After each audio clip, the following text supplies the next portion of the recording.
The sample program, figure 31-5.c, demonstrates how we can use the semaphore to achieve the mutual exclusion. In other words, how we can use the semaphore as a lock to achieve the mutual exclusion. What I did, first, I declare the semaphore of global variable s. I create two child threads, T0, T1, and then I let these two threads to update the shared global variable sum. Since this update increment the sum by 1 and store back to the global variable sum, this 1C statement requires at least 3 machine instructions. To guard these 3 machine instructions as one critical section, I use this SemWait, SemPost API. In particular, by initializing the third argument of the semaphore variable as 1, I was able to make this critical section by using 2 API, SemWait followed by SemPost. At the beginning of this lecture, I said why semaphores. Semaphores can be used as the lock. At the same time, this same semaphore can be used as the condition variables for the ordering. This time, let me demonstrate how we can use these semaphores to achieve the ordering. The following slide contains the previous example how to use the condition variable, in particular, pthread condition variable. So let me bring in the slide. I hope you still remember what this program is about. In this sample program, in previous chapter, I introduced how to use pthread condition variable to achieve certain ordering. What is the ordering? When we run this program, we would like to make this concurrent program always produce the output parent, begin, followed by child, followed by parent end.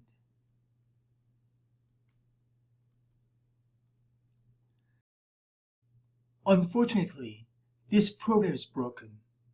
If you don't know why this program is broken, then please go back to the previous lecture on the condition variable, and you will see why this program is broken. And to fix this broken pthread consignal, pthread conwait incorrect usages, it takes quite a time, and it takes quite an experience to express conwait consignal to achieve the desired ordering. Now, let me show how easy it is to achieve the same guaranteed synchronization ordering by simply using the semaphore. So I wanted to contrast comparing to use the pthread conwait or consignal compared to the SemWait and SemPost, how easy it is to achieve the desired synchronization ordering by using the semaphore instead. I already prepared template C file, which named as a parent-child output under my home directory, COP4610 pthread chapter 31 semaphore example. So let me edit that file. As it is, this sample program has no synchronization primitive that produces this guaranteed output ordering, parent begin, child, parent end. I'm going to implement this synchronization ordering by using the semaphore. First, I need to include the header file, which is semaphore.h. You need to be careful. This is not the plural, this is a singular. You need to include singular semaphore.h header file. The next one, you need to define the global semaphore variable, semT s.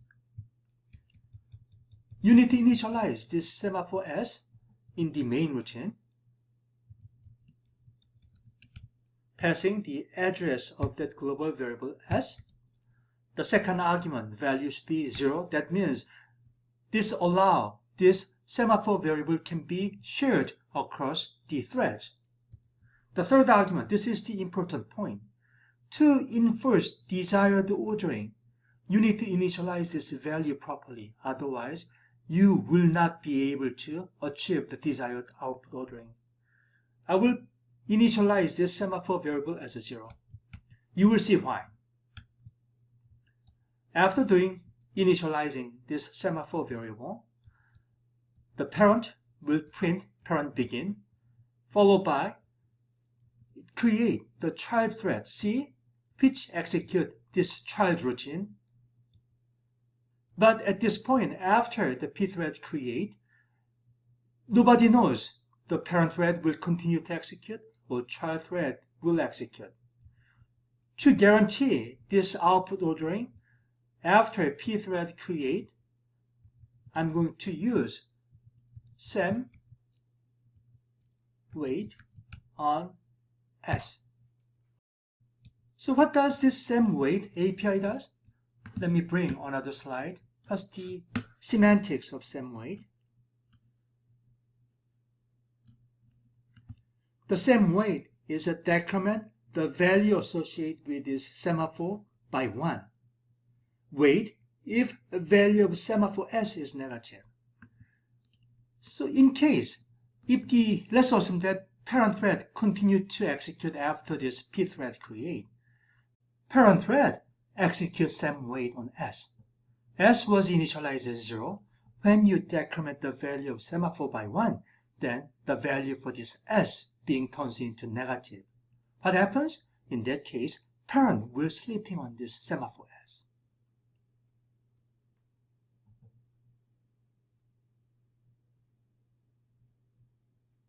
So it has an internal queue. Parent thread starts sleeping on this S. At this point, child thread gained the control of the CPU and they start executing. So it print child. After printing this child, then the child thread need to notify the semaphore S.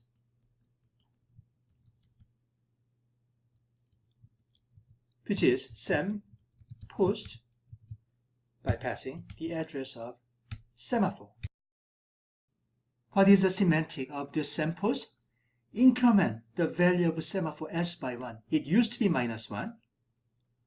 Remember? Because we assume parent thread run first by executing the sem wait, which decrement S, which being initialized as 0. As a result of sem wait, it turns into -1 for this S. What does a sem post do? Increment the value of semaphore S by 1, so it is 1. It is a 0 as a result of adding 1. If there are one or more threads waiting on this semaphore, then wait 1. So parent thread is dequeue from this S and move into the ready queue.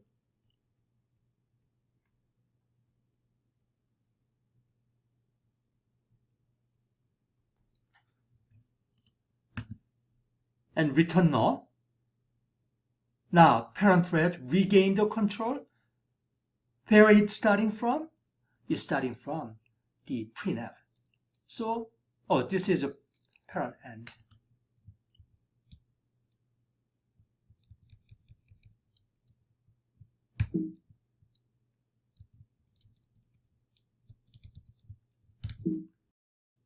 This particular fix addresses the synchronization ordering parent, child, parent, assuming parent thread runs first.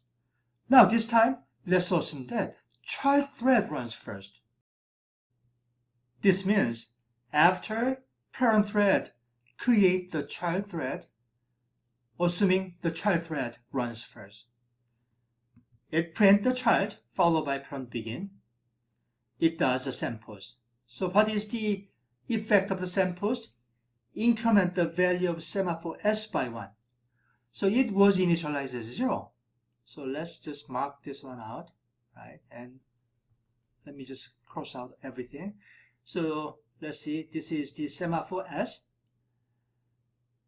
We assume that child thread runs after this pthread create. It print the child and sem post S. What does the sem post? Semantic of sem post, increment the value of semaphore S by 1. It used to be 0.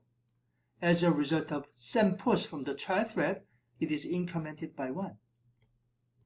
And if there are one or more threads waiting, wait 1, but there's no thread is waiting on this S. That means this SEM post is immediately returned and return null. Now, this is the time the parent thread is running. After the pthread create, it invokes the SEM wait. What's the semantic of SEM wait? Decrement the value of semaphore S by 1. So it turns back to the 0. Wait if value of semaphore S is negative, but semaphore S is not negative. That means it immediately returns from the SEM wait and it print the parent. You can try the different interleaving, but I can tell you this is the solution to achieve desired output ordering using semaphore synchronization primitive. I want you to recollect this same synchronization problem, output synchronization problem presented in previous chapter when I presenting condition variables. Please contrast the solution for this concurrent program using pthread condition variable with the semaphore primitive. You will see how simple it is to use semaphore being compared to using the condition variable. One of the caveats of using the semaphore primitive is what will be the proper third integer value to initialize the semaphore. Depending on what value that you're using, and you can achieve this semaphore being used as a lock and this semaphore being used as a condition variable. But you will be amazed how simple it is using the semaphore being contrasted using the condition variable. Let me introduce another interesting ordering-related synchronization concurrent problem. Before introducing the second example, let me re-emphasize the semaphores again. This semaphore provides 3 API. One is a SEM-init, second one is a SEM-wait, third one is a SEM-post. For the initialization of the semaphore variable, the third argument is our interest. This third argument can be any integer value. It can be 0, 1, 2, 3, depending on the problem that you try to tackle. The second API is a SEM-wait. SEM-wait has a two effect. And these two things need to be performed as single entirety. Decrement the integer value associated with this S by 1. If the value of the semaphore S is negative, then whoever invoked the SEM-wait put to sleep. These two statements, as I said, must be performed as a single entirety. What I meant by single entirety means one logical atomicity. Even though there might be a timer interrupt comes in between, however, these two things should be done as a single logical entirety. As a counterpart of the SEM-wait, the third API is a SEM-post. Likewise, this SEM-post has two things. Increment the integer value associated with this S by 1. Increment if there is one or more threads, any threads waiting on this S, sleeping on this S, wake 1. It doesn't say which one, just wake 1. These two things must be performed as a single entirety, one logical atomicity. Understanding the SEM-init, SEM-wait, SEM-post associated with semaphore, let's tackle another interesting synchronization ordering related problem, which is generalized producers and consumers problem.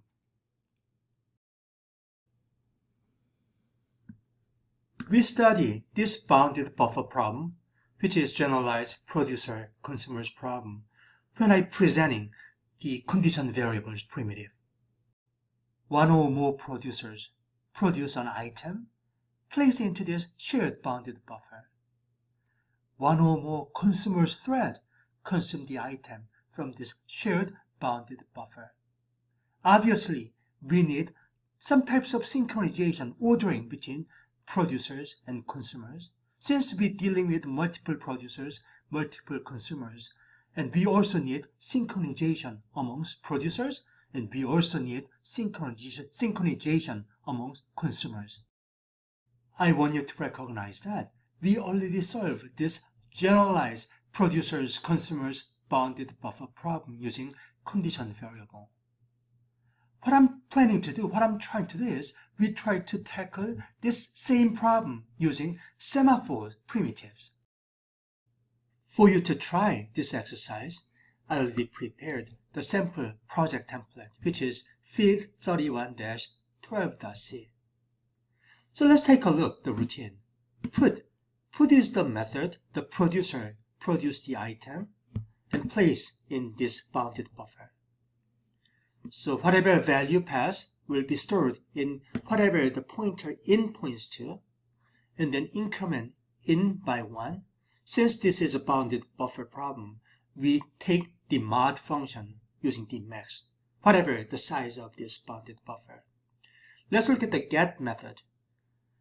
And whatever it points by out, retrieve that content from this bounded buffer and increment this out pointer points to the next one, and then take the max mod because this will be dealing with this bounded buffer, and return that value retrieved from whatever originally out points to. In this particular problem, let's first identify what is the ordering problem that we need to deal with. What is the synchronization between the producers and consumer? Producers can produce an item as long as there are available slots in this bounded buffer. Consumer can go ahead and consume as long as there are some items in this bounded buffer. So let's identify the couple of condition variables that we will use using the semaphore primitive. Let me move down. So first, we need semaphore variable to satisfy the condition for the producers and consumer. What's the condition producers are concerned about? Whether this bounded buffer is full or not. For the consumer, it only concerned about whether there are any items in this bounded buffer or not.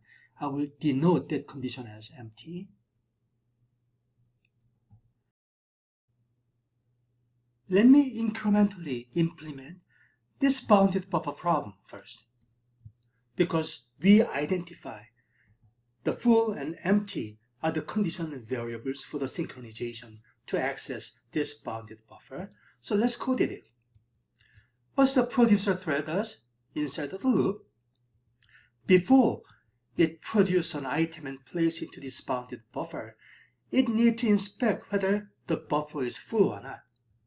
So what's the condition that we're going to use? Sem wait on condition variable full as a semaphore, since I haven't included any header file.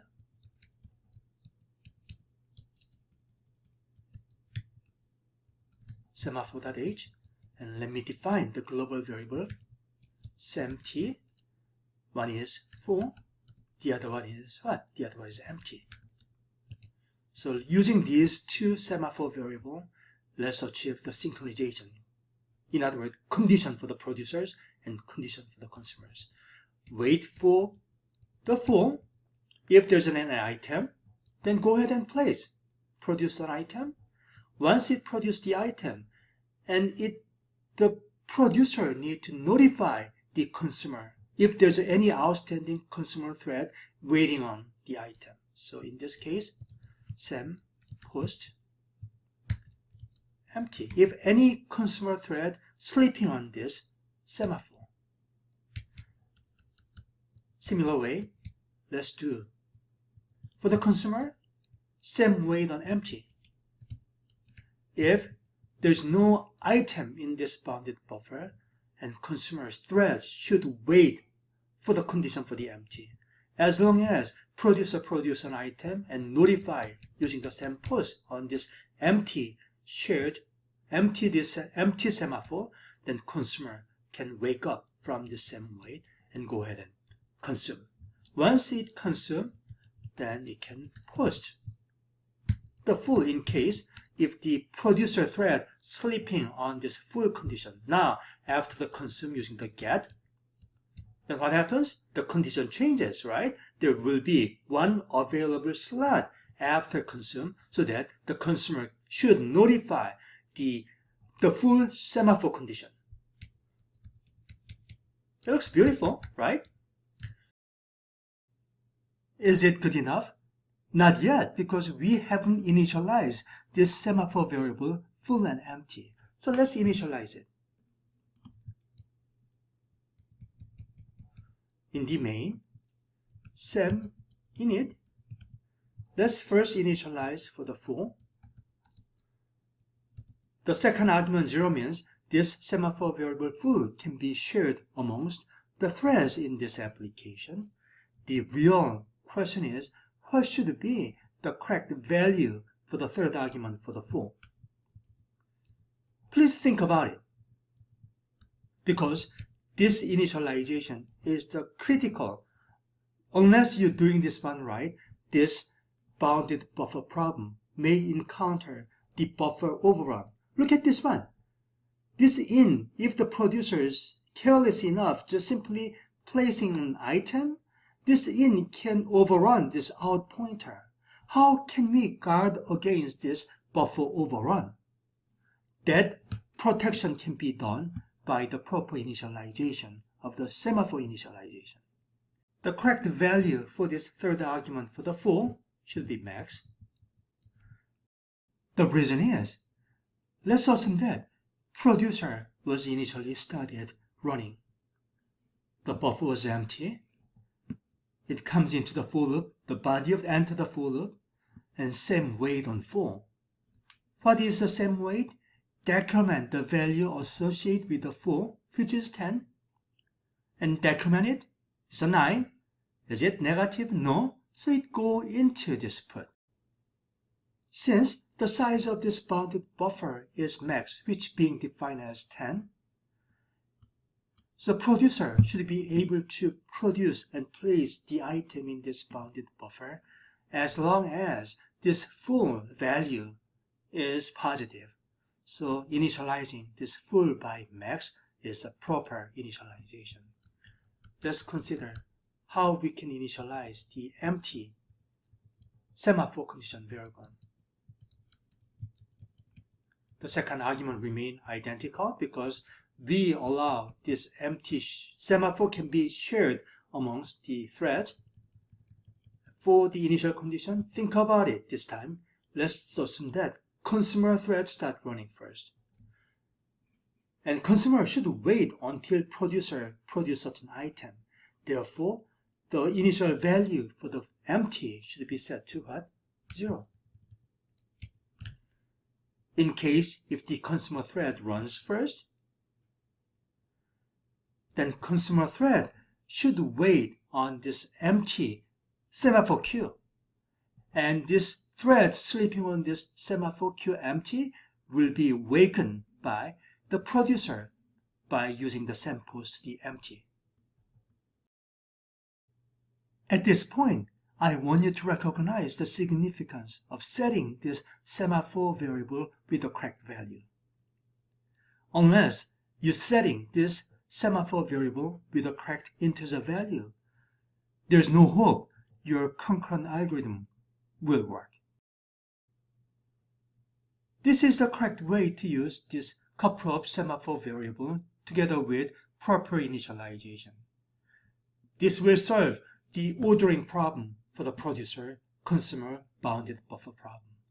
However, there is one outstanding problem still remain. In case, if we try to solve single producer, single consumer, there's no need to worry about anything. This problem is solved using couple of semaphore variable. However, we generalize this problem, allow multiple producers, multiple consumers, then this solution still exposes one outstanding problem, which is race condition. Let's look at what is race condition. To understand this race, you first need to identify the critical section of your implementation. Let's look at this put and get method. Put is the method producers will invoke. Get is the method the consumers will invoke. As long as we only have one producer, one consumer, and we don't have any race. However, once we start allowing multiple producers, multiple consumers, let's talk about producers, multiple producers. Think about multiple producers competing to execute this put method. The second argument. In is what? This is read plus 1 and update in. Read followed by write. Read followed by write. This one take more than 3 machine instructions. As long as we allow interleaving, this is the area of what? The race condition. When the multiple producers race to update this in, and we allow the timer interrupt can comes in, any of the execution of this read followed by update sequence of machine instruction, then we obviously have what? The race condition. Producers racing to update this in value. So what we need to do? We need to guard against this critical section. For this, we need one additional semaphore lock variable to achieve the mutual exclusion. And let's code it, this mutex. So we need one additional semaphore variable, which being named as a mutex, which serve as a lock.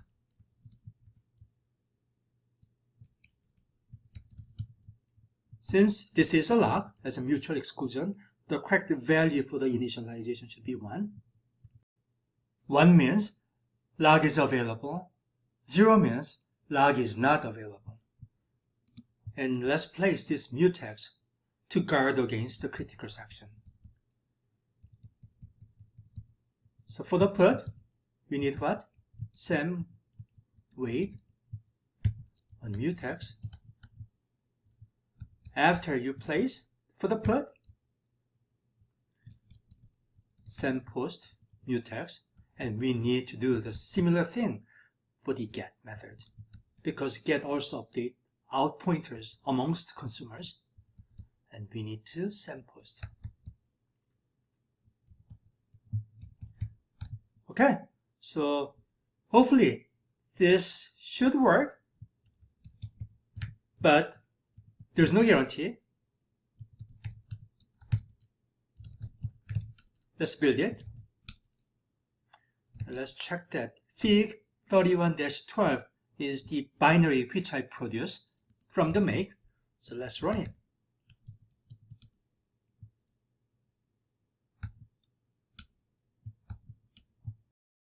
It looks like this implementation works fine. So let me go back to the implementation. It creates producer thread P1, P2, which producing the items from 0 up to max minus 1, because the producers is producing from 0 up to whatever arg minus 1, right? Because if I pass 10, then this will be trade from 0 up to 9. So it produced 10 items that way. Since we have a 2 producer, each producer produces from 0 up to 10. And we also have 2 consumer threads. They consume whatever item from this bounded buffer. If you want to, then you can revise this code to provide some more informative output. But as it is, it seems work, but there's no guarantee. This is the important part, you understand. Unless you rigorously prove this program can achieve the synchronization, you need to go through onerous testing and testing. What's the best practice? Which I did before. You need to create this kinds of table for the trace, execution trace, and perturb the interleaving. What I meant by perturbing is, please, you can just vary the point of the time for the timer interrupt. And then you just kind of make yourself feel comfortable whether your implementation still tolerate about this inopportune time timer interrupt, still satisfy the desired required synchronization ordering requirement. This is the very, very important thing that you need to practice. The good news is the solution that I provided works for this generalized multiple producers, multiple consumers bounded buffer problem. But there is another another objective when you write concurrent program. What is a concurrent program? You should create the illusion of simultaneity by running different sections of code in a given application. Please remember why we need mutex. We need mutex because multiple producers competing on this in and multiple consumers competing for this read, update, write, this out index. But there's no conflict between the producers and consumers. Actually, updating this in, updating this out, this one is only relevant for the consumer thread. This in is only relevant for the producer's thread. There's no reason for using the single mutex variable amongst producers and consumers because in is the critical section just for the producers, out is the critical section just for the consumers. By having independent mutex variable for the in, mutex variable for the out, we can improve the quality of the concurrency. In other words, we can improve the simultaneity of the illusion of simultaneity. That is very important lesson you need to practice when you write concurrent program. How you can improve, how you can maximize the illusion of simultaneity. That is the one final goal of writing concurrent program. Let's exercise what I said about. What about doing this way? Mutex 1 is guarding against the critical section for updating this in. Mutex 2 is the guarding against the critical section for out. And I will introduce mutex 2. Mutex 1. Mutex 1. This one is mutex 2. Mutex 2.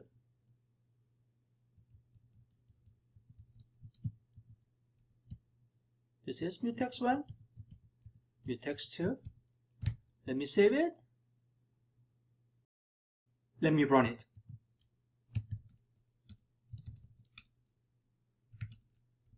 So I create Fig 31-12. Yeah, looks like runs fine. So now you understand what's the motivation to use two mutex variable, mutex semaphore variable. Try to give more concurrencies in this Fig 31-12.c as an implementation. Before I leave this practice, what's gonna happen if I just switch? Grab the log and condition variable. In other words, semaphore condition variable and semaphore log. If I switch the order, do you think what's the problem? Can you think of any race or any types of concurrency bug by switching the order of the wait and switching the order of the post? Think about it. You must understand when we have this ordering, think about what problem that you will see during the execution of Fig 31-12, which is generalized bounded buffer application.